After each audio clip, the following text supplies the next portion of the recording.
p.m. There's no place like home. Yeah, maybe you're right, Dorothy. But at the rate I'm going, I don't know where the hell home is.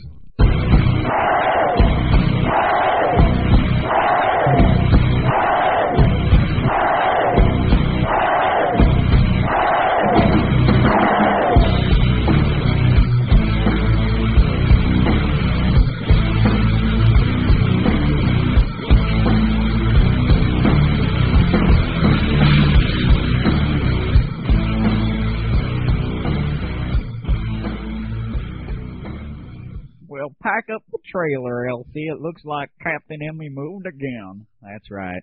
Planet Quake this time, and hopefully it'll be our permanent home for at least another week or two.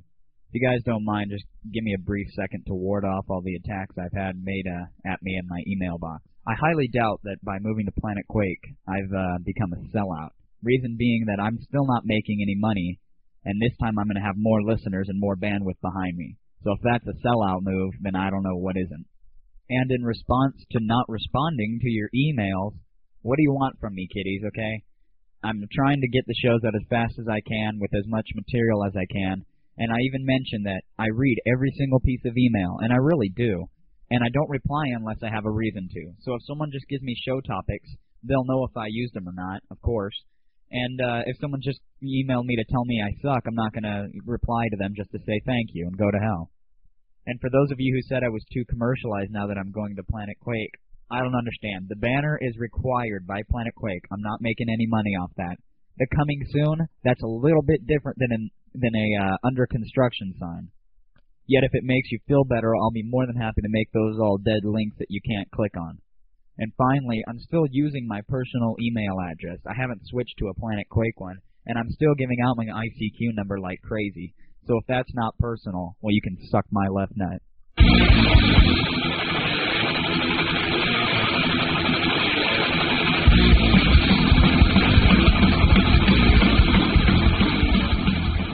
I did have a lot of pressure on me this show. You know, it's my first Planet Quake show, so it better be good, that sort of a thing. But I'm just going to let it all go and go back to what I like to do, which is just off-the-cuff kind of rude commentary. I don't even know if we're going to get to Quake news this time, but we'll see. From yesterday morning until right now, I can count 75 emails asking for more Dave. Well, you got it, kiddies. Here's Dave, the weatherman. Dude, alright, so like I'm there, right? Fucking these guys walk out on stage and shit. They're fucking like, yeah, man, we're Hanson, bro. And like all the fucking girls, man, shit, they were like, oh yeah, fucking it's Hanson. I was like, dude, all these chicks are fucking flat, man. They were, bro.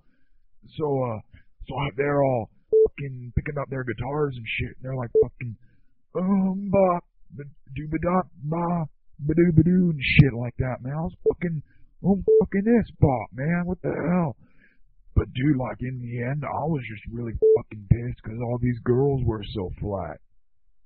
That's all. Just a quick side note to all those who actually listened to Dave's commentary. He came home that night with a flower in his ear, an I Love Hanson t-shirt, and a I Worship Thresh necklace.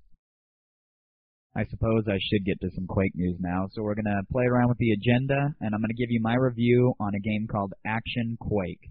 Now, first off, let me tell you that I gave Action Quake, I don't want to do a star thing, but if I have to for now, since I don't have anything else, I would give it 4 out of 5. Probably a great game, so for all those right now who, while I'm reviewing it, want to go look at the website, it's action.telefrag.com. In case you're a lamer and don't read README files like probably 80% of the people out there, you need to bind some keys, kiddies. So bind a key to open door, bind a key to bandage, and there's one more drop item, but it's already bound for you. Now, at first I was thinking, a key to open doors. I just can't run into it and have it open. That's got to be mighty stupid, and I didn't even want to bind a key. Yet when I played one of the levels included in it, it was a mall. Opening doors had never been so fun. You know, you realize the simple things in Quake you miss when they don't have keys to open doors, but it added a whole new style to the gameplay. I found I play tested it against Buddha. You guys know who he is. And he sat on my other machine, and we sat there, and sometimes we'd be face-to-face with a door in between us, of course, and we'd be teasing each other to open it. Action Quake attempts to make you feel like you're an action star in an action movie, and in my opinion, it really does. The only level I really liked was the one with the mall, and that would be because Matt here, Buddha, stayed in the bar most of the time with a shotgun waiting for me, and I'd kick open the door and chuck in a grenade and hope it popped him, and sometimes it did, other times I got plugged full of lead, but it really felt like it was an action movie. Action Quake has got to have some of the most amazing weapon balance I've ever seen. Now, you may think this stupid at first, but you really have to play the game to figure it out. But if you have the most powerful weapon for that level, someone who just died and came back with the wussiest weapon can kill you easily. There's unique items such as bandages, sniper rifles, some of the guns are even considered unique items. And at first, I thought that was stupid because you can only have one unique item at a time. But then you sit there figuring out, okay, am I going to need bandages to heal myself, or am I going to need this huge gun here to kill him first? And now when I say bandages, you bind a key to the word bandages. If you get shot, depending upon where you get shot, you start bleeding. If you get shot with a stomach wound, you're dead pretty much. Just give it up. I mean, you can heal yourself, but you're going to be hurting. If you get shot in the leg, your character limps, like he is shot in the leg. And you have to bandage that up, of course, as well. If you get shot in the head, it is possible to live, although most of the time you do die. And that's why I'm saying the weapon balance is great, because if you use just the simple weapon and you have good aim, pop them in the head, and that's the end of that. The levels were a little simple, weak architecture, weak design, but they were fun to play in. And maybe that's just because the mod kind of carries it, but extremely fun. So that's action.telefrag.com. Good bloody fun for the entire family.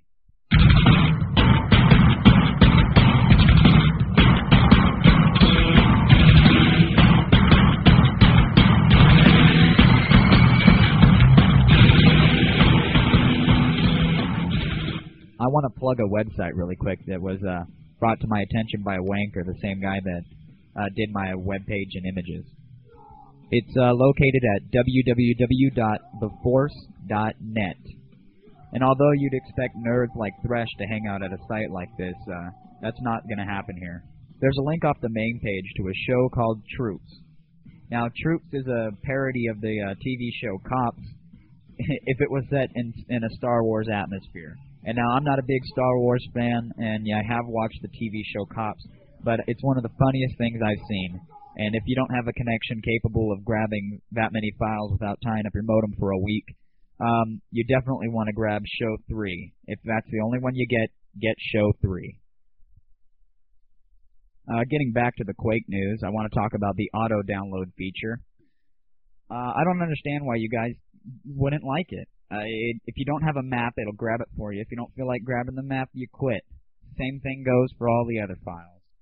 Now, maybe I'm missing the fact that it creates empty folders for files that aren't even there, but that's being fixed in the next release. So as far as auto-download goes, I don't understand why you guys have a problem with it. I want to jump to some random news really quick, get it out of the way.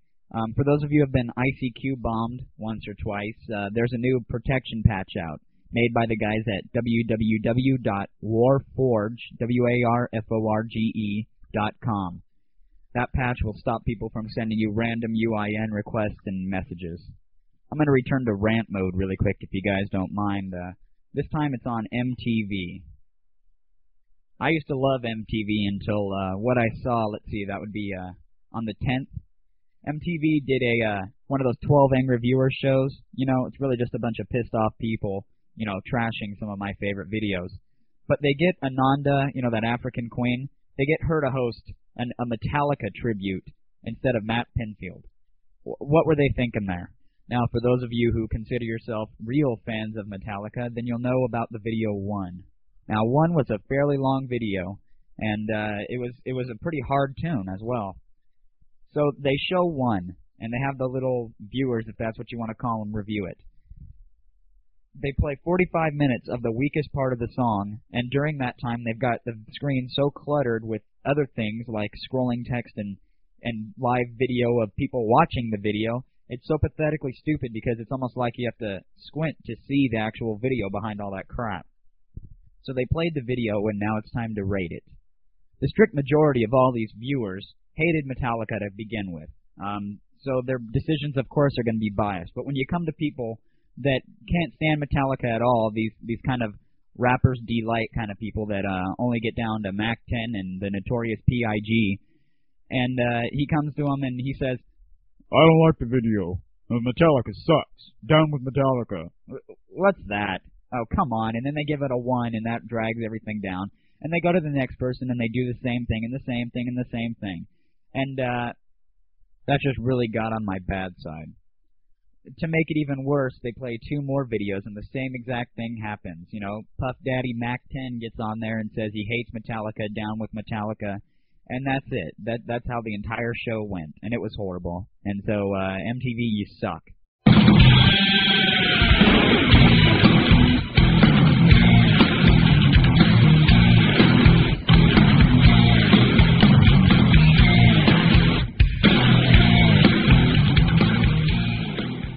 Moving right along, I want to rant on this guy that sent me some email here. His email address is potzombie@hempseed.com. Now, I know Hempseed gives out free email addresses, and that's not the problem I have. The problem is with what a guy with this kind of an email address said to me. He yells at me and tells me to please refrain from making comments about God and joking about this religion or any other. What? Oh, come on. This is exactly why I created my show, because I'm tired of people being politically correct.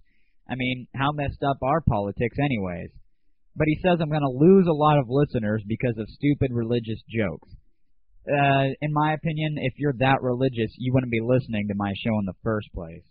Then in another email, he goes on to say that he loved my first couple of shows, but just like all the people on this, quote, mudball, I sold out. He says I trash the shit that doesn't need trashing and then I move again. Well, the move had to be done in my opinion, and as far as trashing stuff that doesn't need to be trashed, that's my opinion. And if you don't want to listen to it, you know what I have to say to that. And finally, in that last email, he mentions that I failed to reply to any of his emails. First off, I don't reply to a lot of people's emails unless I'm actually going to use what they have to say on the show. I appreciate all the emails, and I need them to keep the shows coming just because they give me ideas and inspiration. But I'm definitely not going to reply to some ass-worshipping rim jobber like this guy. Let's get off that subject and move on to, let's see, a guy named Core. His email address is core, C-O-R-E, @armory.com. He needs ideas for a frag log parser that he's making. So if anybody thinks that he can help him out, you know, send him an email, let him know. I know this show isn't as humorous or as motivated as the other shows, but I'm just really at a loss for words this time because, number one, the flow of emails slowed down with ideas and suggestions. But furthermore, I can feel my microphone as well as my sound card dying with every minute, and I'm still CD-ROM-less. That's exactly why you heard repeats in music today. I also got an email from Jimmy Picone, who says that he's in a clan called Clan Postal, and apparently they're being sued or threatened to sue by the United States Postal Service, if that's what you want to call it. You know what you need to tell that guy? Don't fuck with me, buddy. Because there's absolutely nothing that they can do to you, and if they try and tell you otherwise, let me know. Give me more information, and we'll see what we can do about your situation. I want to give a plug over to the guys at Doom Legacy. Their website's at www.frag.com/Doom Legacy. And basically these guys are modernizing the Doom engine, hopefully getting some multiplayer, mouse aiming, jumping, all that good stuff into it. And I think it's a good project, and I hope they succeed. He also asked me for some information on this Thresh guy. And for those of you who haven't listened to my previous shows or just don't know who Thresh is, basically think back to your days in high school when you walked into the cafeteria, and maybe they didn't have the game at that time, but you know what I'm talking about. The group of nerds at the one table that's sitting there playing Magic. You just want to go over there, slap them in the back of the head, and then take their chocolate milk and run away. That's Thresh for you guys. You know, I got to apologize to Hofer, that's Hofer, @cardina.net. Reason being that he wants me to plug his mod, Defend the Flags. Not only did I not have time to check it out, but the link is so long it would take me like a minute to say on my show, so I'm not even going to bother. Sorry, dude. Finally, I got an oh, man. I got an email from Jeff Bob. It's a Hotmail account, so of course it's not real. But he says, quote, I want to know, is masturbating myself while listening to your show if it's normal?